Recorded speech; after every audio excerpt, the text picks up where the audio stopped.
Welcome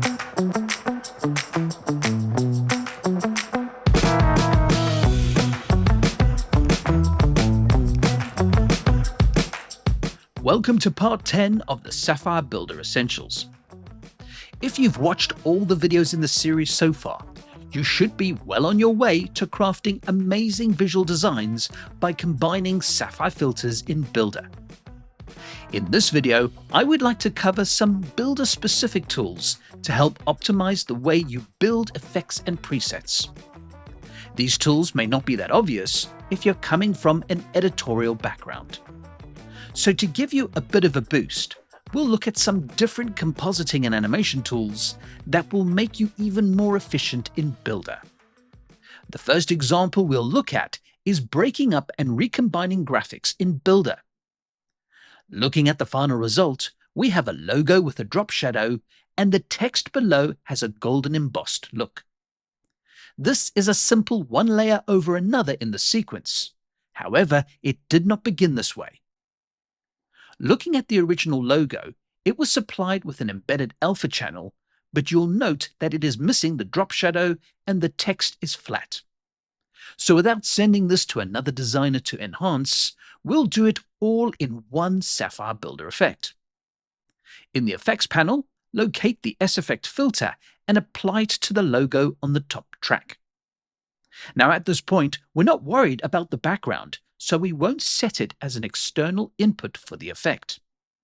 Simply choose to edit the effect, and in Builder, you will only see the logo. To confirm the alpha or matte of the logo, it should be over a checkerboard background. If the background is black, go to the View menu and toggle Show Checkerboard. This is a view you can turn on and off at any time. Now let's isolate the text in the logo. To do this, we'll use a set of workflow tools only available in Builder. They are located at the bottom of the Components panel. Drag out a crop node and add it after the source node. With this node, you could decrease the height of the crop box and move it over the text. You are now only working within the cropped area. To emboss the text, select the crop node and press Tab. Locate and apply Emboss Shiny. Already the text is looking much better and you can change the light direction and brightness of the emboss. To see a before and after, ensure that Preview up to selected node is enabled. So the text looks much better, and now we need to recombine it with the mountain range before adding a drop shadow to the whole graphic. Select the crop node and duplicate it using the right-click menu. Connect the source into the second crop node. This time, we'll adjust the position and height of the crop box to isolate the mountains.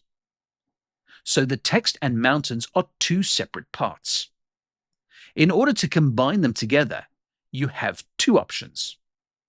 If you're going to do lots of adjustments while combining these two graphics, you would use a layer node. You have used that plenty throughout the series. However, to do a straightforward combination, drag out a composite node from the components. Place that over the connection after the emboss node and connect the second crop node as the second input.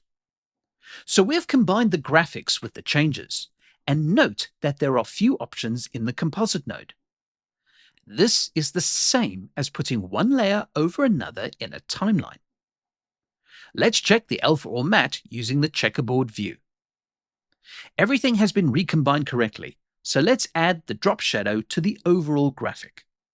Select the composite node, and using the Tab pop-up menu, apply the Sapphire drop shadow. Using the on-screen widgets, we'll adjust the blur and position of the shadow.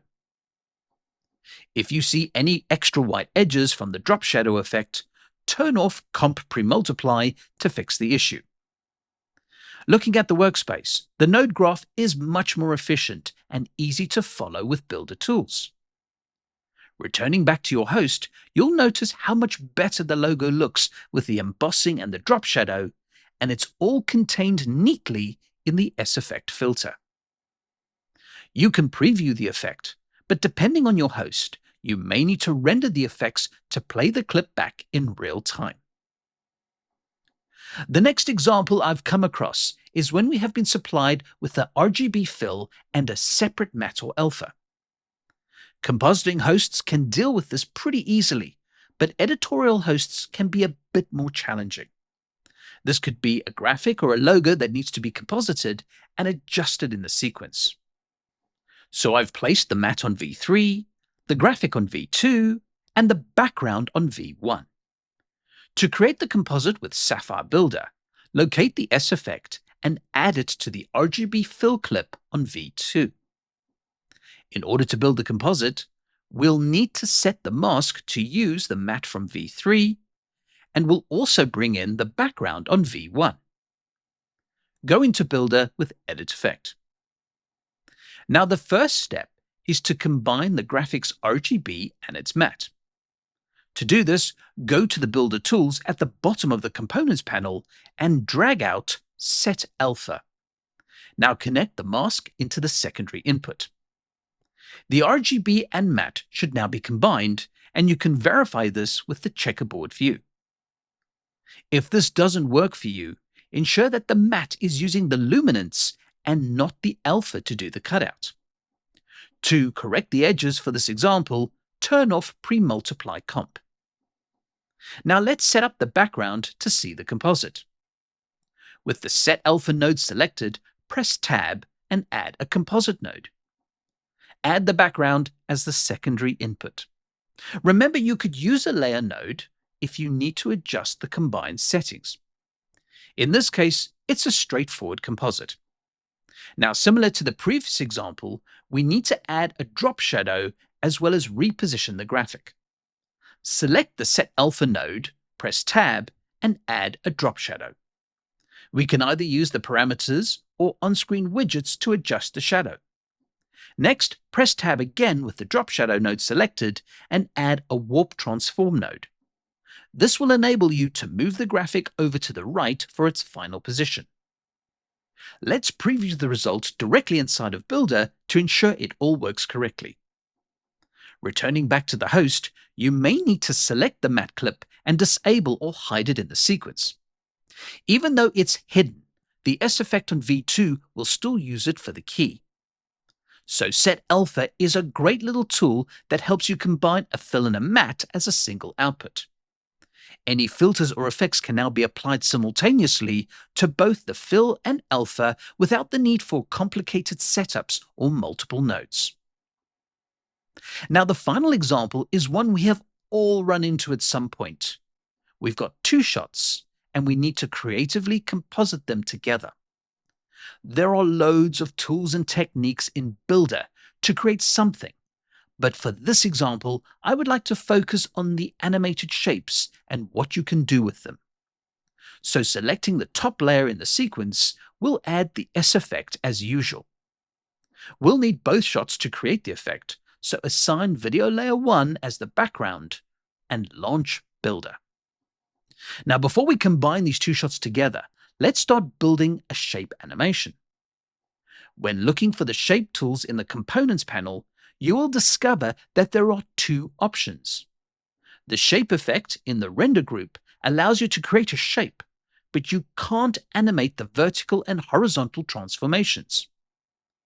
The animated shape tool, which is unique to Builder, can handle position animations. So we'll drag this into the workspace. Note this time I did not drag it into a connection. The animated shape will eventually become a traveling matte, so it needs to remain as a black and white image. Enable preview up to selected node to see the output. Change the shape from polygon to ellipse, and stretch the size to make a stretched oval shape. Now before animating this, let's composite the two shots so we can work in context. Select the source node and press Tab. Add a Set Alpha node to the source and connect the shape into the matte input. Now let's combine this with the background. With the Set Alpha node selected, press Tab and add a composite node to the connection. Connect the background into the back input. So that's the basis for the composite, and we'll turn off Preview up to selected node to always see the final output. Going back to the shape parameters, we are going to animate the channels over time. The first one is going to be size. Click the stopwatch icon for the animation settings. I'd like the shape to grow and shrink over the duration of the effect. To achieve this, click the small triangle icon. This will start at 0, grow to a specified size, and then shrink back to 0. The maximum size is controlled by the size parameter. To see the animation so far, you can scrub or play the viewer. Close the size animation channel by clicking on the button and open the rotation animation channel. This time, we'll create a linear animation by clicking on this icon, and let's set a value of -360 degrees. However, the slider will only go to a maximum of -180 degrees. As a tip, if you need to increase the value beyond the slider, just click the number and type whatever value you want. So the size and rotation of the animations are changing over time. The last animation we'll apply is a vertical transformation. The first step is to choose the starting position. Scrub towards the beginning of the composite and move the center of the shape beyond the top of the frame. Next, we'll need to animate the vertical movement. Click the animation icon for the Shift Y parameter and choose Linear Animation. To determine the endpoint of the animation, scrub to the second last frame of the composite. Using the Shift Y parameter, decrease the value to move the shape below the bottom of the frame. So we've created a traveling mat using the Animated Shape tool in Builder. For those of you wondering, there are no keyframes in Sapphire Builder. The animations will always stretch to the length of your shots in the host. However, you can adjust the start and end times in the animation settings. Now let's say the client wants a yellow border around the shape. Since there are no border controls with the animated shape, the quickest way to do this is duplicating the shape and some parameter driving animations. Right-click on the animated shape node and duplicate it. Next, disconnect the background node from the composite node and connect the new shape in its place. Now straight away, you can increase the size of the shape and change its color. That'll work fine. However, if you were to change anything in the first shape, it will not update in the second shape. To make this easy to use, select the first animated shape node, and in each of the animated parameters, go ahead and set each of them as a driver. Next, switch back to the parameters of the second animated shape, and in each of the corresponding animated channels, choose to link the channel to the matching driver of animated shape 1. So one shape is driving another. The only drawback at the moment is that we've lost the extra sizing on the second shape for the border. This is not a problem. Go back to the animation settings for the size parameter and increase the offset. If you change the size of the first animated shape, the second animated shape will always be slightly bigger. To finish this composite, we'll need to add the background. Select the composite node and add another composite node using the tab floating menu. Take the background node and connect it into the back input of the new composite node. That's all complete, and we'll return back to the host to see the final result. Remember that all the examples you've seen in this video can be saved as Builder presets. You can use them at any time on different clips, on different platforms with different hosts, giving you the most flexibility possible. Now, all these tools in Sapphire Builder open up such amazing creative potential. However, as you work with Builder, you will encounter some messaging which needs your attention in order to get the most out of Builder and the Sapphire filters. All of that in the next video.